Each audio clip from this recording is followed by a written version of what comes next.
ये एसएसपीजी कबीर चौरा मंडलीय अस्पताल में हमारे मंडलायुक्त महोदय साहब का विज़िट हुआ था 3-4 महीने पहले। तो यहाँ के सीएमएस साहब ने बताया था कि जो मोर्चरी है उस मोर्चरी में डीप फ्रीज़र की कमी है और डीप फ्रीज़र की कमी होने की वजह से कई बार डेड बॉडी है वो प्रोटेक्ट नहीं हो पाती है।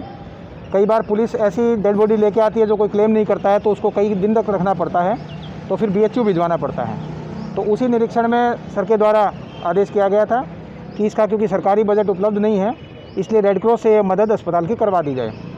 तो जो लॉकडाउन हुआ था या आंशिक हमारा लॉकडाउन है यूपी में कोविड की वजह से, उससे पूर्व ही जिला रेड क्रॉस सोसाइटी के द्वारा इसका आदेश और पैसा जमा करा दिया गया था।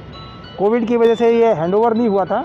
अब कोविड के बाद ये 4 डेड बॉडी के चैम्बर यहाँ करीब 6.5 लाख की लागत से प्राप्त हो चुके हैं, इंस्टॉल हो चुके हैं। और आज इंस्टॉल के उपरांत मंडलायुक्त महोदय के द्वारा इसका पत्र सीएमएस को सौंप दिया गया है और सीएमएस आज से ही इसको चालू करना शुरू कर सकते हैं। इससे जो लोकल डेथ होती है या पुलिस की द्वारा जो डेड बॉडी लाई जाती है उसको प्रोटेक्ट करने में यहाँ पे मदद मिलेगी और साथ ही बीएचयू कोई हैंडओवर ना होनी हो बॉडी है, यहीं पे सारा कार्य होना हो तो उसमें भी लोगों की मदद मिलेगी। इसी के साथ जो सामान्य शवों के साथ जो कई बार हमारी अनवांटेड खबर चलती हैं उससे भी मदद मिल पाएगी। कोई लावारिस डेड बॉडी वगैरह भी पुलिस को कहीं आसपास शहर में दिखाई देती है तो उसका भी प्रोटेक्शन यहाँ पे किया जा सकेगा। तो कुल मिला के रेड क्रॉस के द्वारा माननीय मंडलायुक्त महोदय के निर्देश पर यह मदद अस्पताल की गई है और रेड क्रॉस की कोशिश रहती है कि भविष्य में भी ऐसे फंड जो सरकार से उपलब्ध ना हो पाए उसके माध्यम से अलग अलग अस्पतालों की हम लोग मदद करते रहें। लाभ मिलेगा जो हॉस्पिटल में भी लगेगा। देखिए, जब किसी की दुर्भाग्यपूर्ण तरीके से डेथ हो जाती है तो कुछ डेथ तो हम लोग नहीं प्रिवेंट कर पाते, तो कम से कम उनका अंतिम समय में उनको सम्मान के साथ हम लोग विदा कर सकें, ये एक बहुत बड़ा हम लोग का दायित्व है।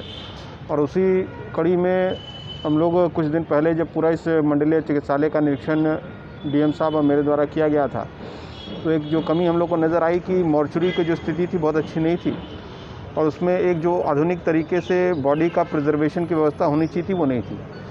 तो मैंने ये एक सुझाव दिया था उनको कि अगर हम लोग किसी से संभव हो सके किसी मद से तो एक अच्छा आधुनिक मॉर्चरी यहाँ पर बना सकें जिससे कि लंबे समय तक अगर किसी बॉडी को एक रखना हो तो उसको साइंटिफिक तरीके से उसको प्रिजर्व करके रखा जा सके। तो डीएम साहब ने बड़ी ही कर्मठता से लेते हुए इसको अपना दायित्व बहुत अच्छे से निभाते हुए उन्होंने रेड क्रॉस से तत्काल इसको न सिर्फ सैंक्शन किया बल्कि इसको क्रियान्वयन भी तत्काल करा दिया, जिसके लिए वे साधुवाद के पात्र हैं। और मुझे लगता है कि आदमी का जब एक ये अंतिम समय होता है तो उनके परिजन भी और उनको भी एक सम्मान के साथ उनको अपने नियर और डियर वंस के जो भी बॉडी होगी उसको यहाँ से ले जाने में वो मदद मिलेगी। और बाकी जैसा कि उन्होंने कहा कि जो लावारिस बॉडीज़ भी शहर में मिलती है तो उनको भी हम लोग एक अच्छी तरीके से उसको रख पाएंगे। आगे भी कुछ योजना है?